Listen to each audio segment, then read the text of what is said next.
Lelaki tanpa wajah di bawah lampu jalan. Malam itu suasana kota kecil di pinggiran Jakarta diguyur hujan tipis yang turun tanpa suara.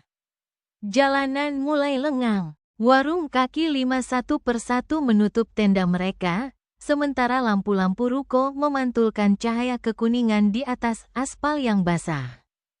Jam di layar ponsel Akabis menunjukkan pukul 11 malam lewat beberapa menit ketika ia baru saja menyelesaikan pertemuan bisnis dengan seorang kenalannya di sebuah restoran tua yang menghadap langsung ke jalan raya.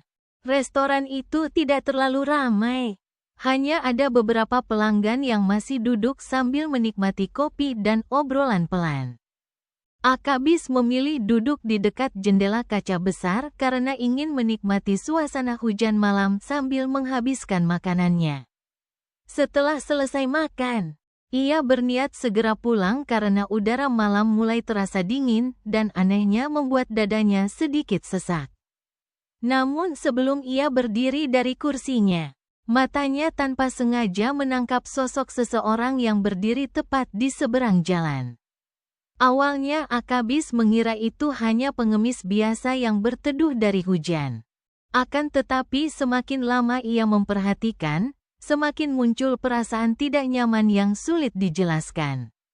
Sosok itu berdiri diam di bawah lampu jalan yang berkedip-kedip. Memakai jaket lusuh berwarna coklat tua dan celana panjang yang sudah sangat kotor. Tubuhnya kurus, rambutnya dipenuhi uban, dan kepalanya sedikit menunduk seperti sedang menahan rasa sakit yang luar biasa. Tetapi yang membuat Akabis merinding bukanlah penampilannya, melainkan wajah bagian kanan lelaki tua itu. Dari sisi wajahnya terlihat sebuah benjolan besar yang bentuknya tidak normal, seolah-olah ada sesuatu yang tumbuh dari dalam kulitnya. Benjolan itu tampak basah dan mengilat terkena cahaya lampu jalan. Di permukaannya terdapat 3 lubang hitam sebesar koin. Dan dari lubang-lubang itu keluar cairan lendir kental yang menetes perlahan hingga ke lehernya. Pemandangan itu membuat beberapa pelanggan restoran langsung memalingkan wajah dengan jijik dan takut. Seorang ibu bahkan buru-buru mengajak anaknya keluar dari restoran sambil berbisik pelan agar tidak melihat ke arah lelaki tersebut. Di tengah suasana itu, seorang pria paruh baya yang duduk tidak jauh dari Akabis mendekatinya dengan wajah pucat. Ia menyelipkan uang Rp50.000 ke tangan Akabis lalu berkata lirih, "Tolong kasihkan ke bapak itu ya, saya nggak kuat lihat mukanya." Akabis sebenarnya merasa takut, tetapi ada rasa kasihan yang jauh lebih besar memenuhi hatinya. Ia menarik napas panjang sebelum akhirnya melangkah keluar dari restoran membawa uang tersebut. Begitu pintu restoran terbuka, angin malam langsung menerpa tubuhnya dengan dingin yang menusuk hingga ke tulang. Anehnya, suasana jalan tiba-tiba terasa jauh lebih sunyi dibanding beberapa detik sebelumnya. Bunyi kendaraan yang tadi masih terdengar perlahan menghilang begitu saja. Bahkan suara hujan pun seperti lenyap. Yang tersisa hanya suara langkah kaki Akabis sendiri. Pelan, kosong, menggema di trotoar basah. Semakin dekat ia berjalan menuju lelaki tua itu, semakin kuat bau anyir yang menusuk hidungnya. Bau itu seperti campuran darah, obat rumah sakit, dan sesuatu yang sudah membusuk terlalu lama. Lelaki tua itu perlahan mengangkat wajahnya ketika Akabis berhenti di depannya. Saat itulah seluruh tubuh Akabis langsung menegang. Wajah lelaki tersebut terlihat jauh lebih mengerikan dari jarak dekat. Kulit di sekitar benjolan tampak kehitaman seperti terbakar. Mata kirinya sayu dan merah. Sementara mata kanannya hampir tertutup daging yang membengkak.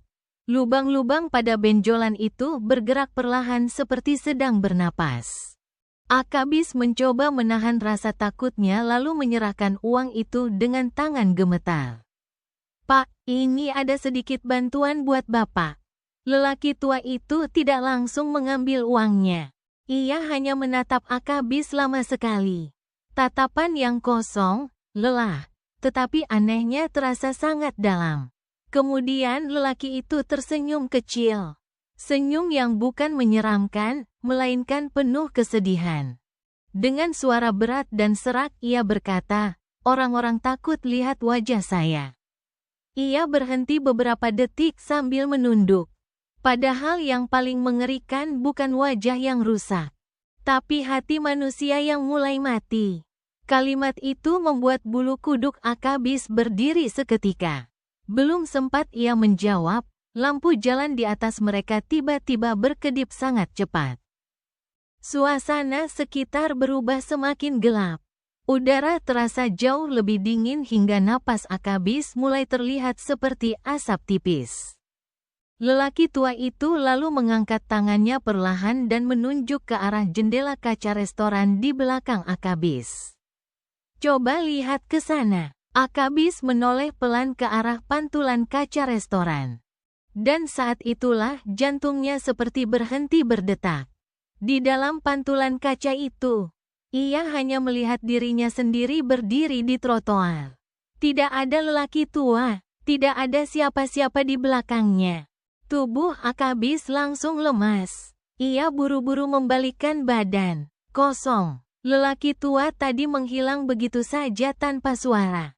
Yang tersisa hanyalah uang 50.000 yang kini tergeletak di jalan basah dan cairan lendir hitam yang perlahan mengalir menuju selokan. Malam itu Akabis pulang dengan tubuh gemetar dan pikiran yang kacau. Ia tidak bisa tidur sampai pagi karena bayangan wajah lelaki tua tersebut terus muncul di kepalanya. Namun hal paling mengerikan baru terjadi 3 malam kemudian. Saat Akabis sedang mencuci muka di kamar mandi apartemennya sekitar pukul 2 dini hari. Ia tidak sengaja menatap pantulan dirinya di cermin. Awalnya tidak ada yang aneh. Sampai ia menyadari sesuatu. Di belakang pantulan tubuhnya, ada sosok lelaki tua itu berdiri diam. Dengan kepala miring. Dan 3 lubang hitam di wajahnya perlahan bergerak seperti sedang bernapas.